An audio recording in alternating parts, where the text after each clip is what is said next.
Hello दोस्तों, आज हम बात करने वाले हैं पर्यावरण संरक्षण के बारे में। पर्यावरण से संबंधित पहली बार जो बैठक हुई थी वो स्टॉकहोम में हुई थी। संयुक्त राष्ट्र द्वारा एक संचालित कार्यक्रम था जो कि हम देखते हैं 5 जून 1972 को कहाँ पे, स्टॉकहोम में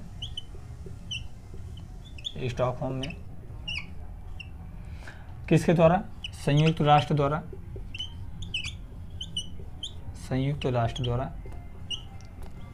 संचालित एक कार्यक्रम था। भारत में 1972 में ये लागू नहीं हुआ था। भारत ने 19 नवंबर 1986 को एक अधिनियम बनाकर संपूर्ण भारत देश पर इसे लागू किया गया, पर्यावरण संरक्षण अधिनियम। तब से इसका नाम पड़ा पर्यावरण संरक्षण अधिनियम 1986। ठीक है, आइए हम देखते हैं और परियोजनाओं के बारे में। कुछ प्रजातियों के संरक्षण पे जो परियोजनाएं बनी हैं, आइए हम उस पर चर्चा करते हैं और कई सारे परियोजनाओं के बारे में देखते हैं। आइए दोस्तों, हम देखते हैं कस्तूरी मृग संरक्षण परियोजना।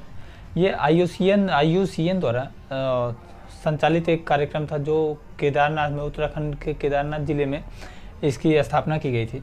आइए देखते हैं किसके द्वारा, IUCN द्वारा की सहायता से। कहाँ पे, उत्तराखंड में। उत्तराखंड शॉर्टकट में लिख देता हूँ, कहाँ, केदारनाथ जिले में।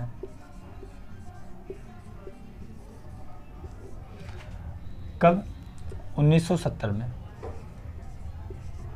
ये परियोजना 1970 के, तो इसे कहा जाता है कस्तूरी मृग संरक्षण अधिनियम और परियोजना 1970। और हम थोड़ा सा चर्चा कर लेते हैं IUCN के बारे में। तो इसका फुल फॉर्म होता है इंटरनेशनल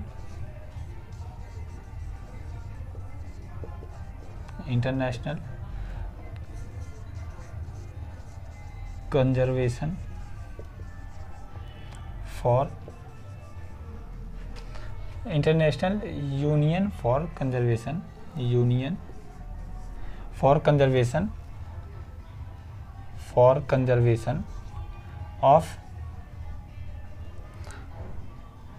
ऑफ नेचर। इसका फुल फॉर्म होता है international union for conservation of nature. ये इसकी स्थापना 1948 में हुई थी। कहाँ पे, स्विट्जरलैंड में।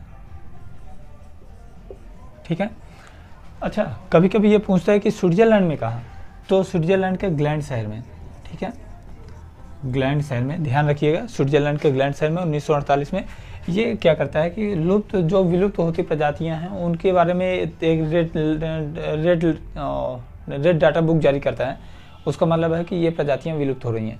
तो इसके मदद से कस्तूरी मृग संरक्षण परियोजना का जो आधारशिला रखा गया था वो उत्तराखंड के केदारनाथ जिले में रखा गया था। आइए हम कुछ और परियोजनाओं के बारे में बात करते हैं। तो दोस्तों, आइए हम बात करते हैं हंगुल संरक्षण परियोजना के बारे में।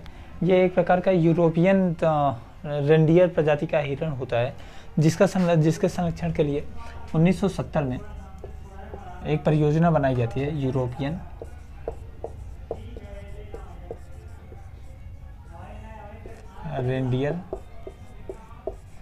रेंडियर प्रजाति का एक हिरण होता है। ठीक है, ये याद रखिएगा, 1970 में ये परियोजना बनाई गई थी।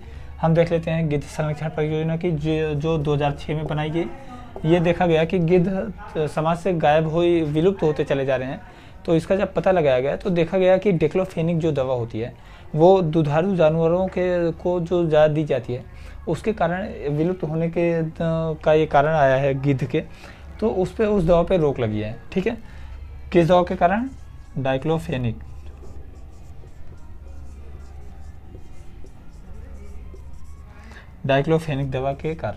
दवा का उपयोग के कारण, जानवरों पे उपयोग के कारण गिद्ध को, कभी कभी क्वेश्चन आता है, गिद्ध को हम प्रकृति का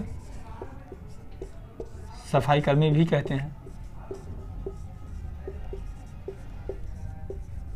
ठीक है, ये याद रखना बहुत ही ज़्यादा इंपॉर्टेंट क्वेश्चन है। कब हुआ था, 2006 में। अगर हम बात करते हैं हंगुल परियोजना का 1970 में। अच्छा, हंगुल परियोजना देखा गया कि हंगुल संरक्षण का जो परियोजना देखा गया, हंगुल दाची गाम राष्ट्रीय उद्यान में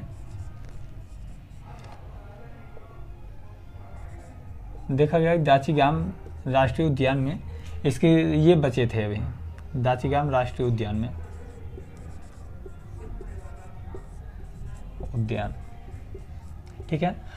आपको कमेंट करना है दाचीगाम राष्ट्रीय उद्यान है कहाँ पे, ये आपको कमेंट करना है। आइए कुछ परियोजनाओं के बारे में और देख लेते हैं। आइए दोस्तों देखते हैं हम बाघ संरक्षण परियोजना के बारे में। देखा गया कि बाघ 1973 तक देखा गया कि बाघों की संख्या काफ़ी तेज़ी से गिरावट आ रही है। तो इसके लिए एक परियोजना बनाई गई कि बाघों को बचाने का एक उद्देश्य बनाया गया।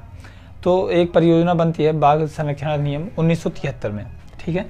तो आप इसे 1973 ध्यान रखिएगा। ये देखिए 1973, अभी 2000 फिर इसका उद्देश्य जब से ये 1973 के बाद से बाघों को काफ़ी संरक्षित किया गया, तो फिर देखा गया कि इनकी संख्या पे काफ़ी ज़्यादा इम्प्रूवमेंट हुआ है, काफ़ी सुधार हुआ है। तो अब देखते हैं हम कि बाघ संरक्षण अभी जो लेटेस्ट रिपोर्ट आई है 2018 के, उसमें बाघों की जनसंख्या 2967 हो गई है, जो कि विश्व की, पूरे विश्व की बाघों की जनसंख्या के कितना 70% जनसंख्या भारत में हो गई है, ठीक है। 70% इसकी जनसंख्या हो गई। अगर बाघ दिवस की बात करता है, बाघ दिवस 29 जुलाई को मनाया जाता है। बाघ दिवस 19 जुलाई को। अगर ये पूछे कि ये केंद्र सरकार द्वारा प्रायोजित कार्यक्रम है या राज्य सरकार द्वारा, तो ध्यान रखिएगा ये केंद्र सरकार द्वारा प्रायोजित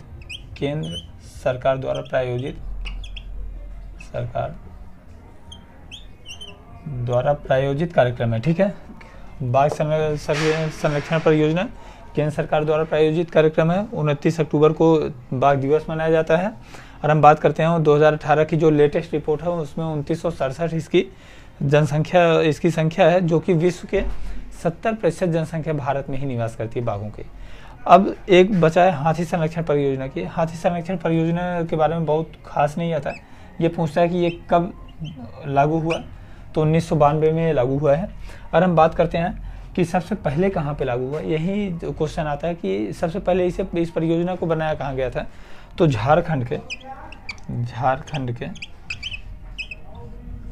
के सिंहभूमि जिले में सबसे पहले बनाया गया। तो आप ध्यान रखिएगा 1992 में हाथी संरक्षण परियोजना सिर्फ 2 ही चीज़ आता है, एक तो कब बनाया गया, एक कहाँ बनाया गया। तो सिंहभूमि में, झारखंड में। अब आप देखिए कि इसमें तकरीबन 6, 7, 8 परियोजनाओं के बारे में मैंने चर्चा किया, और बहुत ही कम समय देके मैं प्रयास कर रहा हूँ कि ऐसे ही आपका कम समय लेके आपको ज़्यादा से ज़्यादा चीज़ें आपको डिलीवर किया जाए, आपको बताया जाए। मेरा यही उद्देश्य है कि आपको सफलता जल्दी मिले।